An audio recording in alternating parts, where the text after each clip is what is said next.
You can see is my backpack. We used to shower behind the black curtain there. We had a big concrete sink, and we would take buckets full of water and splash them on us in the morning. This house is in a small village in Talcahumunca in the jungles of El Salvador. In 1997, I went to El Salvador as a missionary for the Mormon Church. Now, I have to admit that when I went to El Salvador, and perhaps particularly when I saw my new home, I was not necessarily excited. It wasn't perhaps the place that I would have selected to go. Mormon missionaries don't get to choose the country they go to. They're just simply assigned. But after 2 years of working in communities like this one and living with these wonderful people, it was very difficult to leave. When I went back to the United States, I felt like there was something else that I could do. I found an organization called Help International that was looking for volunteers, and it provided me an opportunity, perhaps I thought, to return to El Salvador again to do something else. Help International had started a year prior in the country of Honduras. After Hurricane Mitch in 1999 wiped out so many communities, a group of college students, led by a professor who had a crazy idea that students could learn more about alleviating poverty by actually going out and doing things than they could in the classroom, he put together a class and they went to Honduras. They learned so much, they had such a wonderful experience, they decided they were going to expand. And this is where I found them. Now, they had no plans of going to El Salvador when I found them, but they made a deal with me. They said, if you can find 15 other people to go with you, we'll open up projects in El Salvador. So I found 15 other people to go with me to El Salvador, and I went back. Now, that first summer that we went back to El Salvador, we had a lot of energy. We had a lot of ideas. We had a lot of enthusiasm. Unfortunately, we did not have a clue what we were doing. We were really bad. We were basically robbed by our real estate agent when we tried to set up a contract. We had no local contacts to work with in the country. When we found contacts, we went in and met with them, and they asked us, well, what do you have to offer? And we didn't have an answer for them. I had managed to find 15 people to come with me, but I couldn't tell you necessarily what their skills were. I didn't know what they could do. I just wanted to help people. I loved these people, and I wanted to do something to help them. And so we went out and we started looking for projects.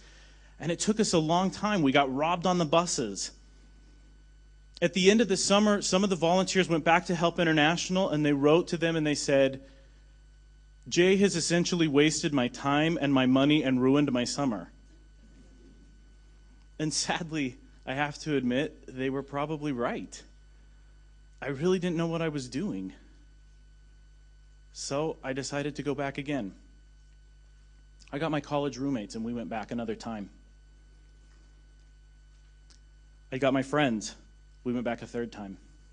I even got married and I took my wife with me. We went back again. I worked in El Salvador for 4.5 years trying to figure out what to do. Now, in the time that we were there, by the time I was finished, we had set up several microcredit banks. We had taught many, many women how to read. We taught families how to recycle their food waste. Simple things. Plant a garden. Help your children by feeding them vegetables. We figured out how to do this through experience. It took a long time. It was really hard. You know how miserable it is to get pickpocketed on the bus for the second and third time before you figure out that it's your fault because you don't know how to hide your wallet? Experience is really hard, but it's such a great and effective teacher. So much better than the classroom. In fact, some people argue that experience is the best way to learn anything. Carl Rogers is an American psychologist. He said, the only learning which significantly influences behavior is self-discovered. The only learning, he said this about. It's self-appropriated learning. such learning, assimilated in experience, cannot be directly communicated to another. Another person, another teacher actually, a man by the name of Robert Kraft, was an English professor. And he was looking for ways to get his students to understand and to retain the things that they were reading in their books. And so he thought about, how is it that we learn? We go to school and we read, and our teachers want us to memorize. Sometimes that doesn't work. What is it about learning that works? And he wrote an excellent article and talked about how we learn something simple like riding a bike. How do we learn to ride a bike? You cannot read a book on how to ride a bike. You can't learn to ride a bike by watching other people ride their bikes. Somebody cannot teach you how to ride a bike. They can't talk to you about it. You can't go to a conference about bike riding and come away knowing how to ride a bike. The only way you learn to ride a bike is to get on and ride the bike. Now, all of us who have ridden a bike know what happens when you get on the first time. You immediately fall off. You scrape your knee, you hit your head, you run into a tree, you run into a car. It's frankly a miserable experience.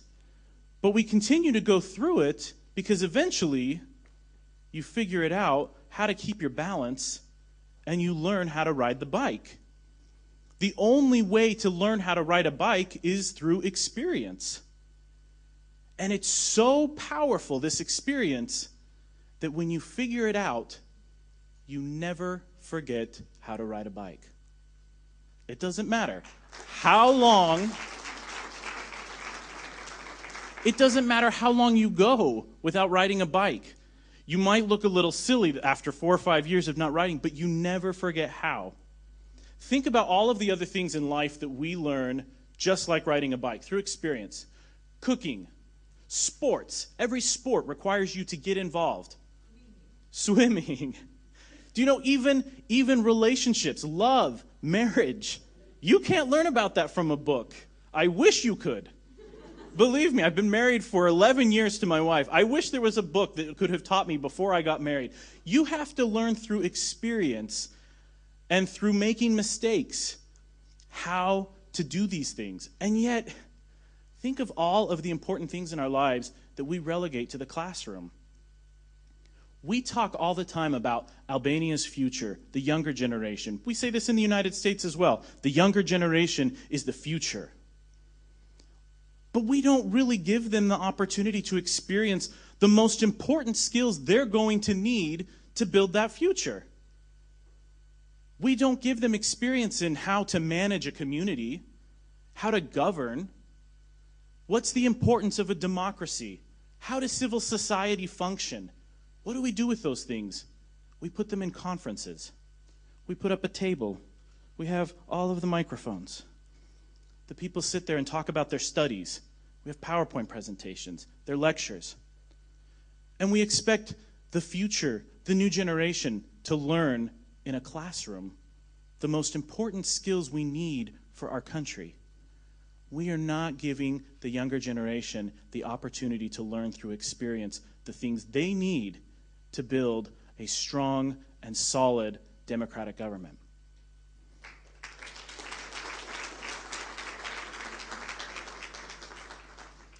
I had an interesting conversation with a group of students here in Albania. I found this so fascinating.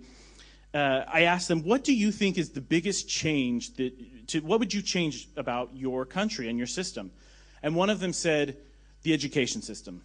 Rule of law. We need a class on rule of law.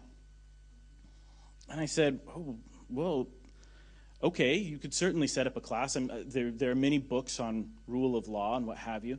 I said, but you realize your children don't learn rule of law from a classroom. They don't learn it from a book. You send your children to school to learn rule of law, but they learn it when you pick them up and you drive in your car. When you stop at that red light, they learn rule of law. When you refuse to bribe an official, they learn rule of law. Not in the classroom. Experience will always trump the textbook. So about a year ago, we sat down in the embassy and we recognized one of the things that we want to do is help strengthen democracy here in Albania. And one of the things we felt like was lacking was these opportunities for experience, people to get their hands dirty, to go through the same experiences I went through in El Salvador that first summer, where, in fact, I failed miserably, but I learned so many valuable lessons. We came up with the initiative Act Now, where we wanted to provide youth, young people, the opportunity to go out into their communities, do something to change what's important to you. Look around. What is it? Do you want to clean up the park in your neighborhood? Do you want to fix something in your school? Then go out and try. Give it a try. Do it. The most important thing you can do is to go out and get involved and learn. Learn how to do this through experience. Democracy is something, let me tell you, that we as an international community can never give to you. You have to experience it and learn it for yourselves. That's what Act Now is all about. So we have gone all over the country, and let me tell you, the most inspiring thing about this program is that we've gone out and we see these groups doing this. We have seen so many groups here in Albania who have captured the spirit of Act Now and who understand what it's all about. It's not necessarily monumental. They're not changing Albania overnight. It's the little changes, but the experience that they get in understanding how things are supposed to work is so impressive. One group that really impresses me is a group of youth here in Tirana. They call themselves Mop Positive. Now, the purpose, their goal is to get people to think and to act differently. So many of you may have seen some of their projects around Tirana. I love it because they use urban art, which I think is kind of edgy. When we looked at this the first time, we were like, ooh, is this vandalism? Is this urban art? What is this? This is kind of scary. It's so great what they're doing.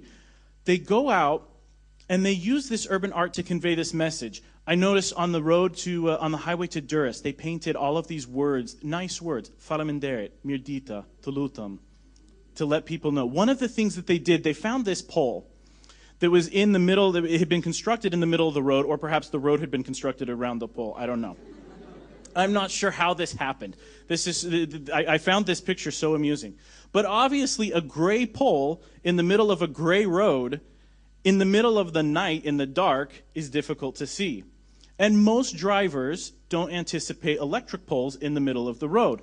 Although I'm to learn in my time in Albania that perhaps you should expect anything in the middle of the road, in the middle of the night.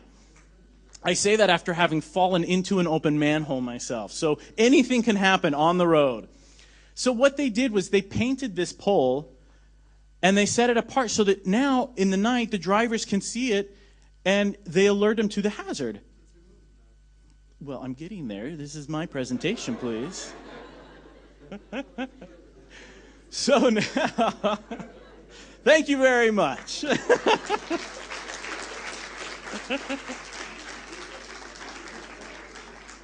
The pole was brought to the attention of drivers, but it was also brought to the attention of local municipal authorities. Mop Positive, a few months after painting this pole, had the opportunity to go in and talk to the mayor of Tirana, and they mentioned this as one of their projects.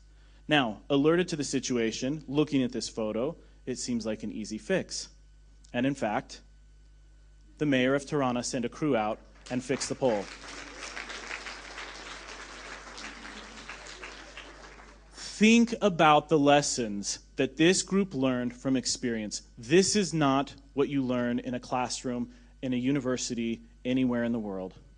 First, they learned that they had to do something. When we asked the founders of Mop Positive, how did your group come about? One of the founders said, well, we were all talking in a cafe about the problems in the city. And I thought, how odd, I've never seen anybody talking in a cafe in Albania. And they said, we got to a point where we realized we have to do something about this. So we did. And I thought, you get it! This is Act Now! It's taking the ideas from the cafe and out and doing something about it. And that's what they've done. They learned They learned that they didn't have to wait for anyone else. It didn't matter whose responsibility it was to put that pole there or to take it away. They knew that they could paint it. They knew that they could do something for the community, and they did. 2, they learned that when you work with your local government, when you work with your elected officials, you can magnify the impact that you have. And this is a lesson, I hope, not only for the young people, but for elected leaders as well. When you work with young people who have good ideas, the impact you have on the community and the support you will receive is multiplied exponentially. 3rd, they learned that they didn't have to have all kinds of fancy connections and lots of money to improve their communities. We often assume that as simple people or as students or what have you, there's nothing we can do.